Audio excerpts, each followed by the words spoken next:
અને હાલ તો મહત્વપૂર્ણ સમાચાર સામે આવી રહ્યા છે કર્ણાટકથી, જ્યાં કર્ણાટક વિધાનસભાના વલણ અનુસાર કોંગ્રેસને બહુમત, જી હા, તમામ 224 બેઠકોના વલણ સામે આવ્યા અને વલણ અનુસાર ભાજપ 65 બેઠક, જ્યારે કોંગ્રેસને 133, જેડીએસને 22 બેઠક પર આગળ ચાલી રહી છે. અન્ય પક્ષો 4 બેઠક પર આગળ ચાલી રહ્યા છે. તો કર્ણાટક વિધાનસભાનું પરિણામ મતગણતરી આજે હાથ ધરાઈ રહી છે. સવારથી 8 વાગ્યાથી મતગણતરીની શરૂઆત અને હવે ચિત્ર સ્પષ્ટ થઈ રહ્યું છે. 224 બેઠકોના વલણ સામે આવ્યા છે, જેમાંથી કોંગ્રેસ 133 પર આગળ ચાલી રહી છે અને ભારતીય જનતા પાર્ટી 65 બેઠક પર, જેડીએસ 22 બેઠક પર, અન્ય પક્ષો 4 જેટલી બેઠક પર આગળ ચાલી રહ્યા છે. સ્વાભાવિક રીતે કર્ણાટકની સત્તા હવે કોંગ્રેસના હાથમાં જતી દેખાઈ રહી છે અને એ પણ સ્પષ્ટ બહુમતી સાથે. એટલે આ ખૂબ જ મોટી વાત કોંગ્રેસ માટે કહેવાય. આગામી સમયમાં જે અન્ય રાજ્યોમાં પણ ચૂંટણી આવવાની છે, વિધાનસભા ચૂંટણી આગામી સમયમાં 3 રાજ્યોમાં, સાથે સાથે 2024માં લોકસભા ઇલેક્શન પણ આવી રહ્યું છે અને તે પહેલા પૂરા દેશની નજર ટકેલી હતી કર્ણાટક પર કે આખરે કર્ણાટકની જનતાનો જનાદેશ કોની તરફે આવે છે. હવે ચિત્ર સ્પષ્ટ થઈ રહ્યું છે. કોંગ્રેસ કર્ણાટકમાં સત્તા પર આવશે ને એ પણ પૂર્ણ બહુમત સાથે.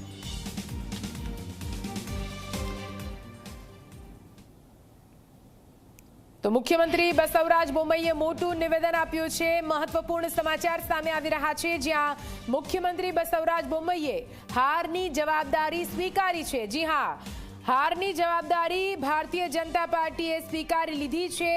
મુખ્યમંત્રી બસવરાજ બોમ્મઈએ મોટું નિવેદન આપતા કર્ણાટક વિધાનસભા ચૂંટણી 2023માં જે હાર ભારતીય જનતા પાર્ટીને મળી છે તેની પૂરેપૂરી જવાબદારી સ્વીકારતા મુખ્યમંત્રી બસવરાજ બોમ્મઈ ખૂબ જ મોટું નિવેદન પરિણામો બાદ અહીંયા મુખ્યમંત્રી બસવરાજ બોમ્મઈએ આપી છે.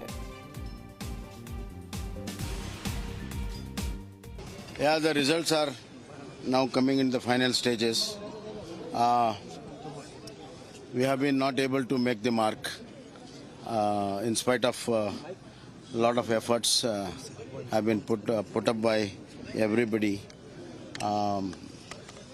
right from our Prime Minister to the workers. Congress has able to make the mark, and we'll do the detailed analysis once all the results come, because they're all trends are there now. Once the results come, we will do the detailed analysis, and as a political party and as a national political party, we will not only analyze and we will see that what are the gaps and what are the deficiencies were there at different levels. We will look into that and improve upon it, and we will take this result in our stride, and we will go ahead and reorganize the party and come back during Lok Sabha election.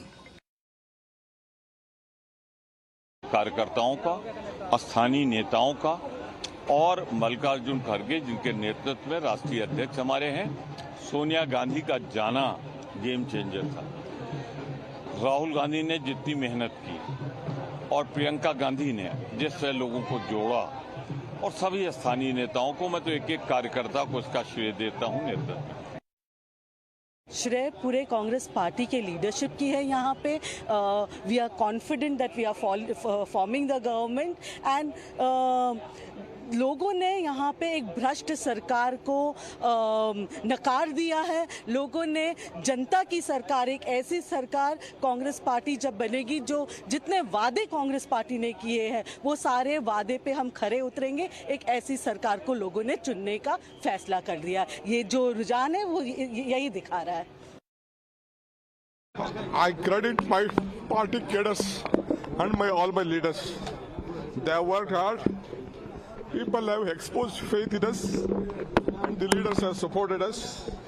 It is a collective leadership, and we have jointly worked. I have said in the beginning, joining together is the beginning. On the day I took the oath, thinking together is the progress, working together is the success. That is. ಸರ್ಕಾರ ರಚನೆ ಮಾಡಿದ್ದು ಈ ಫಲಿತಾಂಶದಿಂದ पक्षद कार्यकर्ताओं ಧೃತಿ. कर्नाटक के जागरूक मतदाता हैं. कर्नाटक के सभी लोगों का दिल से धन्यवाद करता हूं। नॉन इश्यू को इश्यू बनाने की कोशिश हुई, पर वहां की जनता ने रियल इश्यू को समझे और रियल इश्यू से अपना ध्यान नहीं भटकाया।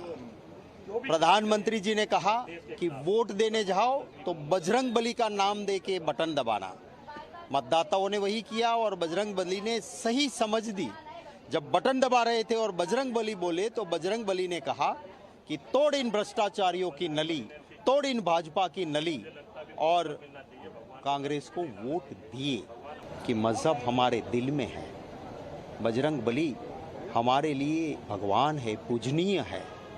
किसी गुंडों ने अपने एक दल का नाम उनके साथ जोड़ दिया और उस गुंडों के दल को आप बजरंग बली से कंपैरिजन करोगे तो मेरे भगवान का अपमान है। ये वो भी जनता ने देखा। वहाँ जो 40% करप्शन से लेके इश्यूज थे, और एक राहुल गांधी जी की वहाँ पे जो पदयात्रा निकली वो 7 डिस्ट्रिक्ट में गई, 51 सीट से वहाँ पे बीजेपी सिर्फ 5 सीटों पे जीत पाई। जहाँ से राहुल गांधी जी की पदयात्रा निकली थी 9 जेडीयू जीते। और वो ऐसा क्षेत्र था कि जहाँ हमारे विधायक नहीं थे। काफ़ी क्षेत्र ऐसा था उस 7 डिस्ट्रिक्ट में जहाँ हम कमज़ोर थे, वहाँ से यात्रा निकली। तीसरा श्रेय मैं दूंगा हमारे कर्नाटक के नेताओं और कार्यकर्ताओं को। हमारे कर्नाटक के नेता और कार्यकर्ता एक बन के लोगों के लिए, कर्नाटक की जनता के लिए हमारी सरकार लानी चाहिए, वो करके वो लड़े, खुदगर्जी से ऊपर उठ के लड़े। पहले हिमाचल प्रदेश जीते और उसके बाद कर्नाटक जीते। हिमालय से लेकर अब समुद्र तक कांग्रेस ने सफलता हासिल की है। और जो कांग्रेस मुक्त भारत की बात करते थे, अब दक्षिण भारत में भारतीय जनता पार्टी मुक्त हो चुकी है। जो सफलता मिली उसमें हमारे राष्ट्रीय अध्यक्ष खड़गे जी, पूर्व अध्यक्ष सोनिया जी, पूर्व अध्यक्ष राहुल जी, प्रियंका जी, सबको बधाई। साथ ही जो स्टेट लीडरशिप है उनको भी बधाई, और वहाँ के जो कार्यकर्ता हैं उनको भी बहुत बधाई कि ऐसे समय में जब धार्मिक ध्रुवीकरण करने की कोशिश लगातार भारतीय जनता पार्टी के लोग कर रहे हैं, कर्नाटक की जनता ने फैसला दिया है और उस फैसले से स्पष्ट हो गया है कि बजरंग बली है वो कांग्रेस के साथ है। अभी तक जो खबर है कांग्रेस का बहुत अच्छा प्रदर्शन है और ये निश्चित है कि कांग्रेस की सरकार बनेगी। भारतीय जनता पार्टी का प्रयास रहेगा कि अन्य पार्टियों से या स्वतंत्र उम्मीदवारों से मिलकर खरीद फरोख्त करें, सौदा करें, जो उन्होंने हमेशा किया। अरुणाचल प्रदेश से शुरू किया था। ये सौदे की राजनीति की शुरुआत जो इन्होंने करी अरुणाचल प्रदेश से, ये अभी तक खत्म नहीं हुई है।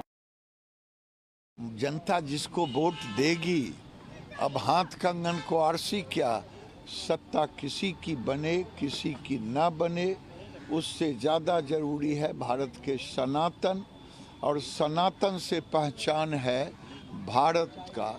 जब सनातन गिरेगा, उन्होंने कहा 80 और 20, जब 20 है तब तो ये दुर्दशा है सरतन से जुदा का। अगर आगे होगा तो क्या होगा, और भारत की पहचान भी मिटेगी, लोकतंत्र भी खतरे में पड़ेंगे जब सनातन की जनसंख्या